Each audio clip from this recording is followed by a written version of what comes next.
Another opportunity lost for the Orlando Magic. More late game struggles. The growth the Magic need to make is their poise throughout, but especially at the end of games. We'll break it down as the Magic follow the Phoenix Suns. We'll get to it on Locked On Magic.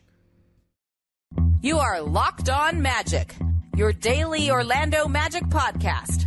Part of the Locked On Podcast Network, your team every day.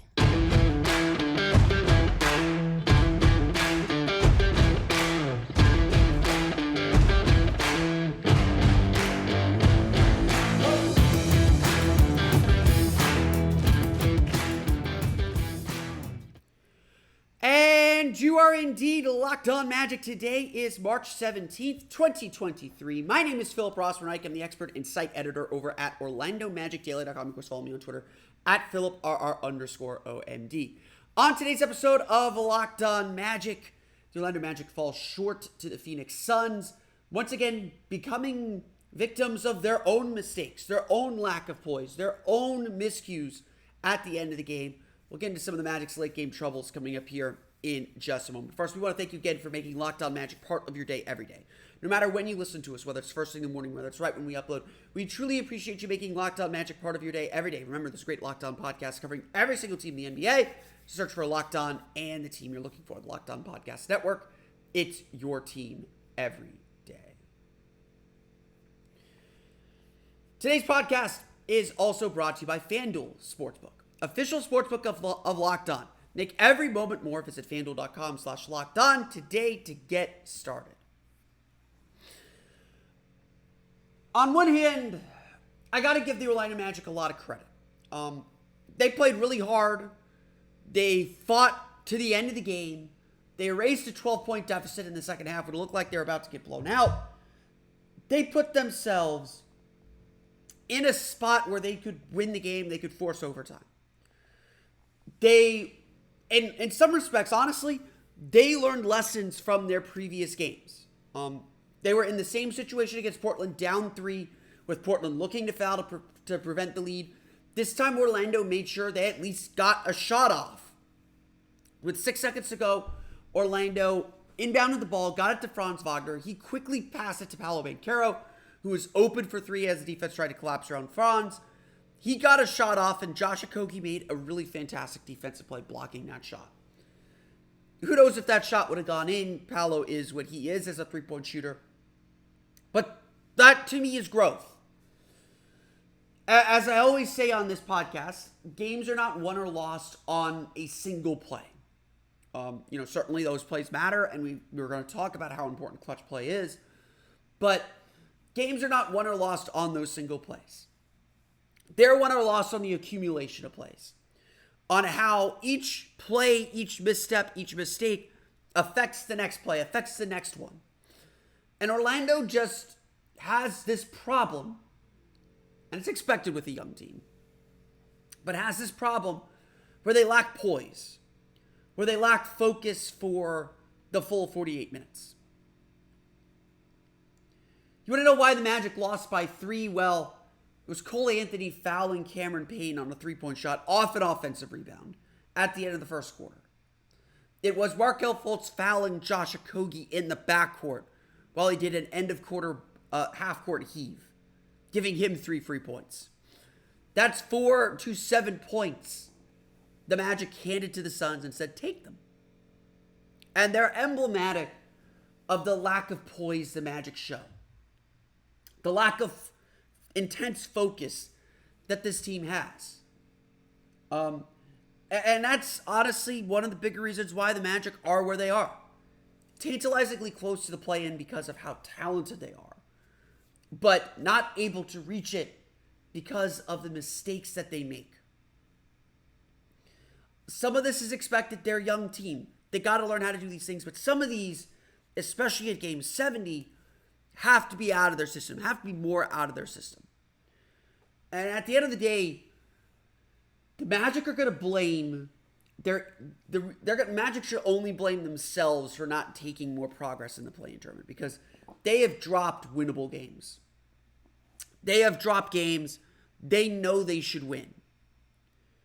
And games that that hurts.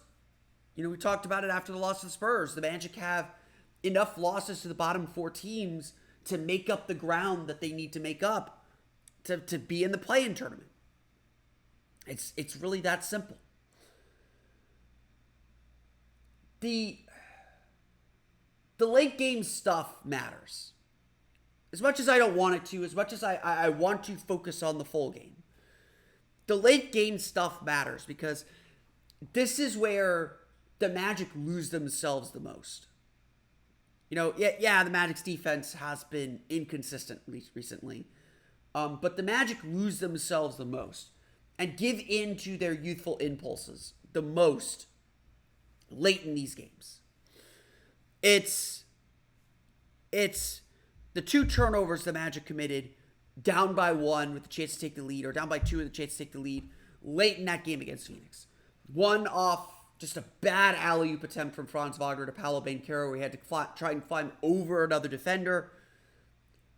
It's having the understanding in the poise, like, yes, we want to get out in transition, but if it's not there, possession matters more.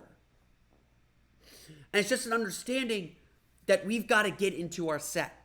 We've got to get a good shot here. And sometimes the Magic don't understand that, or sometimes the ball just isn't in Markelle Fultz's hands for him to kind of direct that traffic. Again, so much of this is expected. The Magic are a young team. They put the ball in Paolo Banchero's hands a lot. If the Magic were trying to win some of these games, I think Markelle would have the ball a little bit more. But instead, the Magic want Paolo to go through these growing pains, to go through this experience, because he's going to be the guy, and they know it. Late in games, next year, the year after, forever. And so the Magic are just going through the growing pains right now. Look, the stats late in games are not pretty. There's just no other way to say it. Late in games, at least entering Thursday's game, the Magic have I believe it's a 15 in, let me pull it up here, 15 and 21 record. So now 15 and 22 in clutch situations when the game is within 5 points in the final 5 minutes.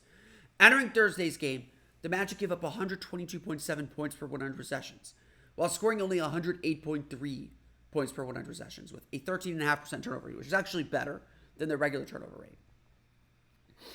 So the turnovers in Thursday's game were not usual. But what was usual was the team's poor shooting. What was usual was the team's inability to get stops, with Chris Paul hitting a couple of big shots, just able to just get to his spot and make big shots. Those things are typical of this Magic team. Those are things that they do late in games. And if you're looking for a reason why the Magic aren't able to get in the play-in race, it's quite simply close games. I'm pretty sure I did an episode on this in September. I know I wrote an article about it, that this season would be determined by whether the Magic won close games.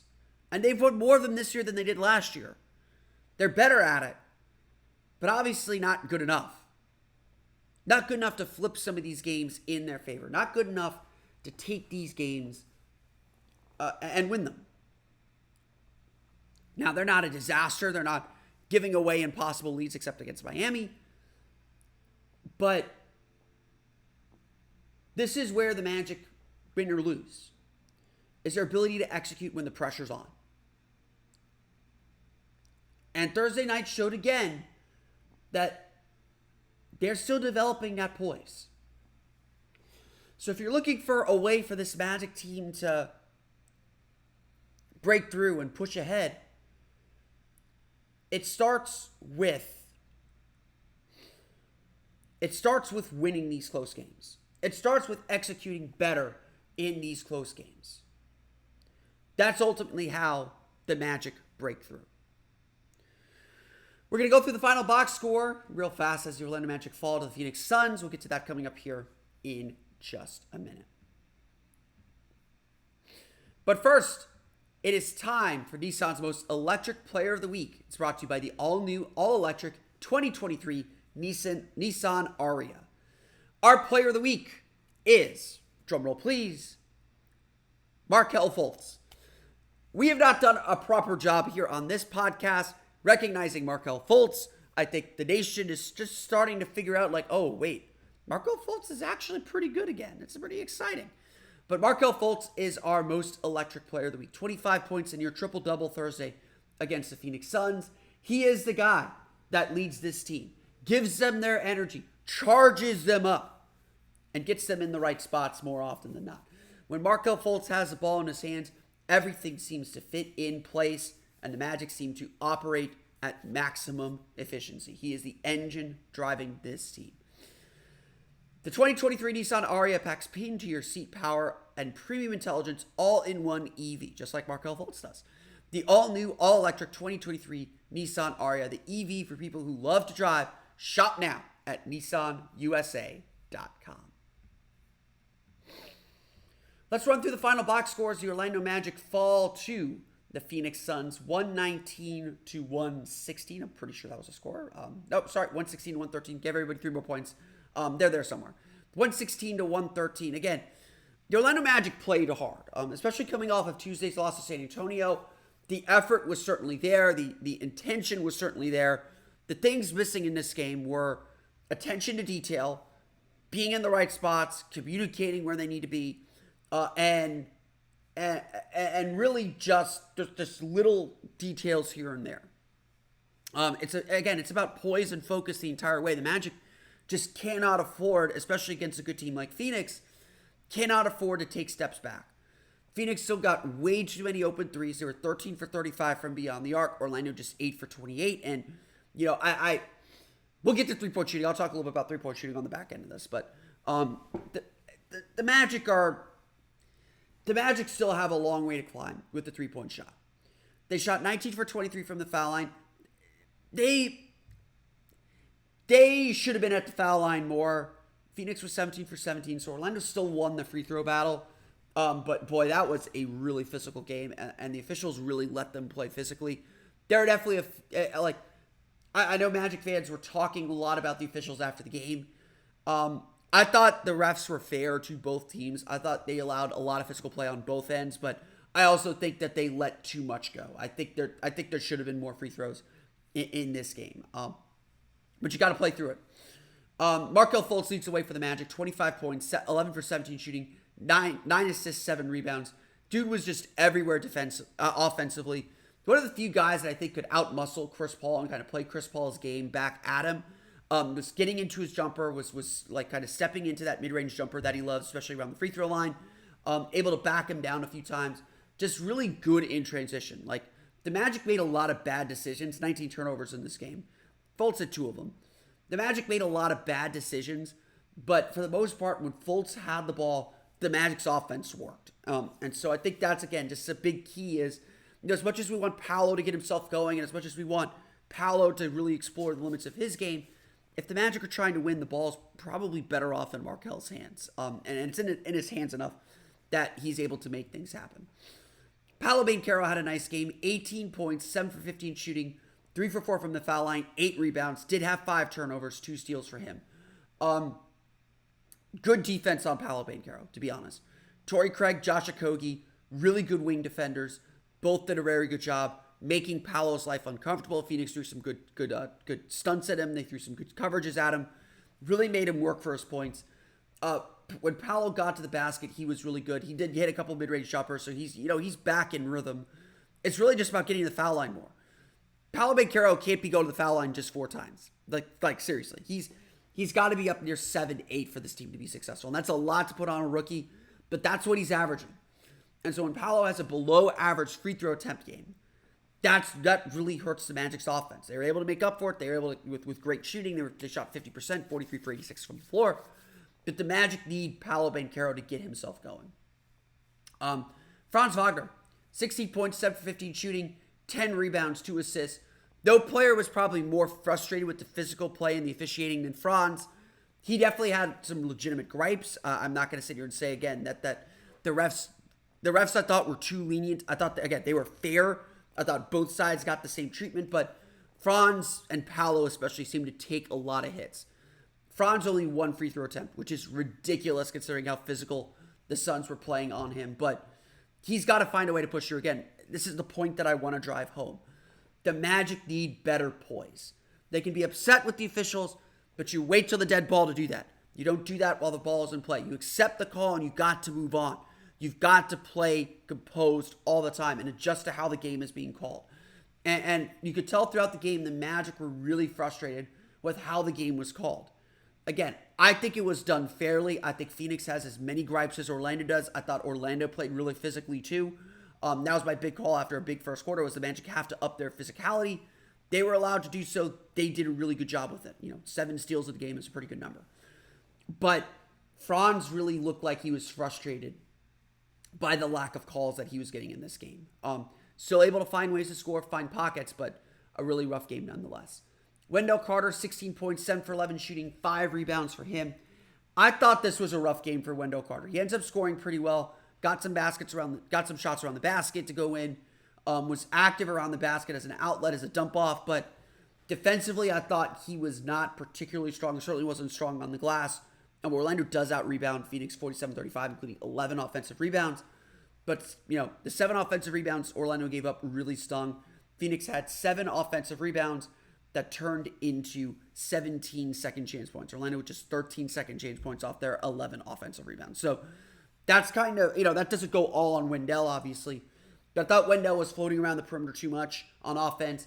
Just not really physical defensively, really struggled with DeAndre Ayton. And so a difficult matchup for him. Off the bench, Cole Anthony scores 17 points, 5 for 9 shooting, 5 rebounds for him. Cole was really active, did a good job getting into a shot, did a good job getting to the basket. 5 for 5 from the foul line, so led the team in free throw makes. Jalen Suggs led the team in attempts with 6, but only 5 points. A rough offensive game for Jalen Suggs. Honestly, this was a game where the Magic needed their bench to really step up. And they didn't. The Magic didn't get the same bench performance they're used to getting. Look, Cameron Payne at 18. He was making shots left and right. Cole Anthony matched that. But the Magic needed a big game from Jalen Suggs. They needed a bigger game from Bol Bol, who had 6 points. The Magic end up benching Mo Wagner in the second half in favor of Goga Bitadze.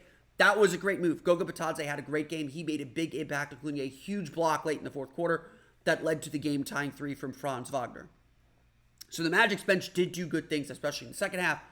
The first half, they let Phoenix really take the lead in a moment when Orlando needed them to race ahead and get them where they needed to go. The Orlando Magic fall to the Phoenix Suns 116-113. Phoenix led in scoring by Devin Booker with 19 points, 18 points off the bench for Cameron Payne, 16 points, 7 assists for Chris Paul, 15 for Josh Okogie. The Orlando Magic back in action Saturday. They'll face the LA Clippers. We'll do a quick podcast on Saturday night. Probably after the Northwestern game. Go Cats. To recap that game, get you set for Sunday's game against the Lakers and the end of this road trip. The Orlando Magic fall the Phoenix Suns 116-113. When we come back, we'll chat a little bit about that 3-point shot and where the Magic stand with that. We'll get to that coming up here in just a moment. But first, a quick word from our friends at BetterHelp. This episode, is brought to you by BetterHelp. Give online therapy a try at betterhelp.com/LockedOnNBA and get on your way to being your best self. Look, we all need that moment to think and reflect on ourselves. We all need that someone to give us, to listen, number one, but to give us some guidance or some tips or even just to affirm our feelings.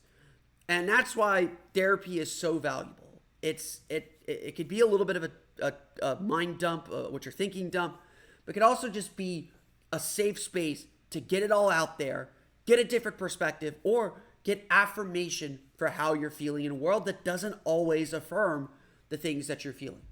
Getting to know yourself can be a lifelong process, especially because we're always growing and changing.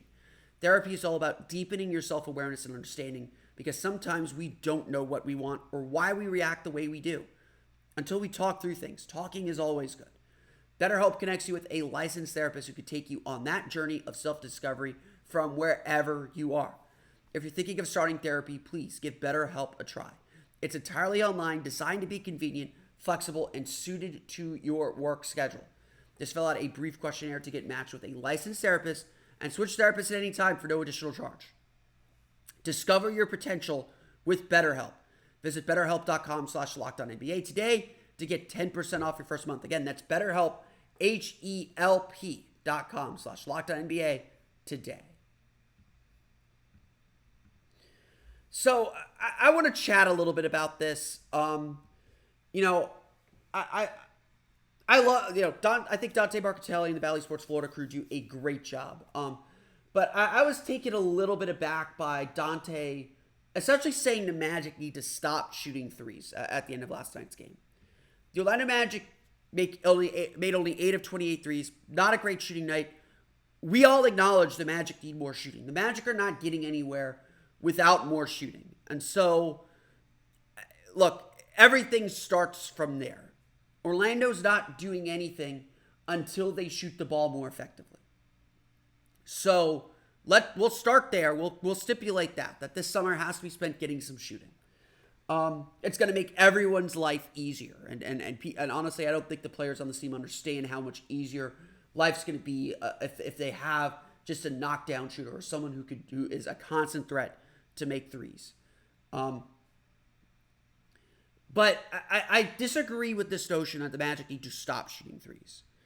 I disagree with this notion that the Magic need to abandon the three-point shot. We've talked a little bit on this show about the three-point math. And the three-point math is really tough. The Magic are a middle-tier team in terms of three-point field goal percentage. Bottom half, middle tier. Like 18th, 19th in the league in three-point field goal percentage. But they are second or third to last in attempts per game. They give up the second or third most attempts per game.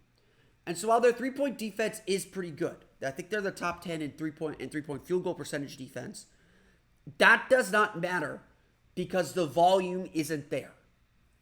Because a team's going to shoot 32 threes and make 13 of them, while Orlando's going to shoot 30 threes and make 10. That's on average. And so that's a 9-point difference the Magic have to make up. And look, Orlando does a really good job making up that deficit by getting to the foul line, by getting out in transition, by being really good on the glass. And we'll argue about whether the Magic are actually good on the glass. It comes and goes. But the Magic do have a formula to win and make up for this, but it's really hard on a lot of nights. And look, a 13-8 difference in three-pointers isn't going to kill you, but at a three-point game, those 15 points matter. Josh Okogie went 2 for 12. The second three was a big one that gave Phoenix the three-point lead for good after the Magic had fought back to tie the game.